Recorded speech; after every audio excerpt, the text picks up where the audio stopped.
My mom was a single mother. My dad left the family not long after I was born, taking most of the money that the family had with him. Since then, my mom has always been drowned in work to make sure that we had enough to survive. She would never really have time for me, and no matter how much I tried to do the housework to lessen the burden, she still never had time for me. Well, she was busy working really hard to earn some cash for the family. Don't get me wrong, I never resented her efforts for it, but the thing is, I was an emotionally broken 13 years old kid that needed help. And a warm hug at the time really felt like it could have meant the world to me, since it was something I have not felt for years. You were emotionally broken? Yes, I was. Very. But it wasn't about my mom, she just catalyzed it. It was about my experience at school. I was always bullied by my classmates. They would tease me for being small and weak, snatch my lunch away as if it was their own, take my stationeries, beat me up to a pulp when no one was around. What about your teachers? Didn't you get any help from them? I was always fearful and traumatized by my teacher. I never had the chance to explain why my stationeries went missing, and even if I did, I would just get beaten up again by the police. So no matter what I did, I would just be punished anyway. And it was just choosing between the teachers and the bullies. And imagine a 13 years old kid having to go through that turmoil. And it's not like I never tried to help myself. I tried to reach out to the girl who sat beside me. And I just asked to borrow her pencil. But she rejected it. And there was no reason to, but she rejected it. Days passed, and slowly it just felt like everyone around was rejecting me, and there was nowhere safe, nowhere to belong. But there was this one place. There was this bridge that I always crossed whenever I went to school and when I came back from school. And I would just stop for a few minutes before continuing my path. The view from it has always been so beautiful and surreal. Trees that line in the distance, allowing me to have some time to take a deep breath. And calming sound of the water that flows beneath that soothes my mind.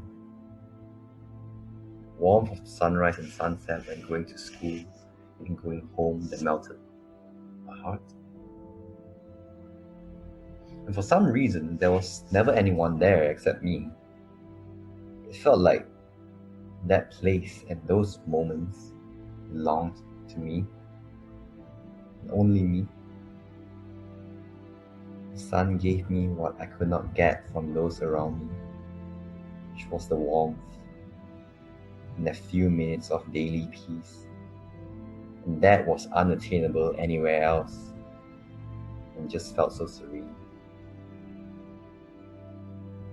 Just imagine having to go through that for a few years, going through days and days of agony, and desperate for just those few minutes of peace. For me, those few years felt way longer. It felt like this is what my whole life would be, and my pain grew as time passed. And eventually, there was this one day when this agony got too intolerable. I couldn't push myself to head home anymore. I found it meaningless. For all the bruises and a broken heart, I found myself back at the bridge. And I don't think many people understand what I felt at that point in time. What was it that you felt? I felt released from the usual routine that brought me such pain. And death seemed so much more attractive than living. and the bridge was the perfect place to end it all. At the very last moment, as I was about to end it all, that was when I heard this voice from behind me.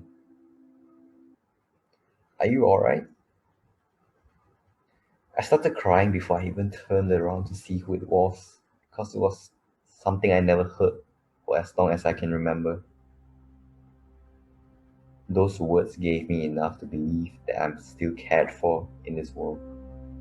Gave me enough to continue living. And what happened after that?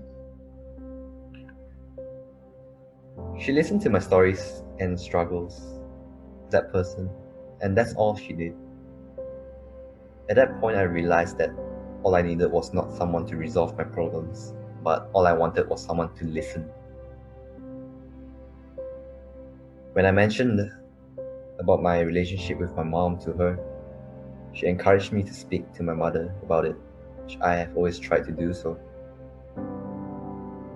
And that gave me just enough strength to just do it once more. That day when I went home, for the first time, my mother was worried about me because I was not home at the usual time. And for the first time, I could tell her what happened. And my mom listened for first time in years, and good God, it was an amazing conversation.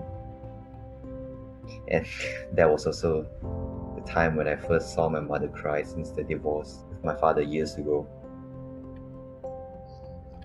It's amazing how a little thing as being listened to can take someone so far in life. So what's changed after that? It really is. And after that, school got much better. I got support from her when the bullies came again, and other students witnessed her courage and joined. Then I brought up the courage needed to tell the teacher about the bullies, and everything just started going great from there. Now here you are. Yeah. And really, sometimes all one needs is someone to lend an ear, sit down, listen. That's all there is sometimes. And I think a lot of people underestimate how much it means to someone. And the world just needs more of that. So when was the last time you listened?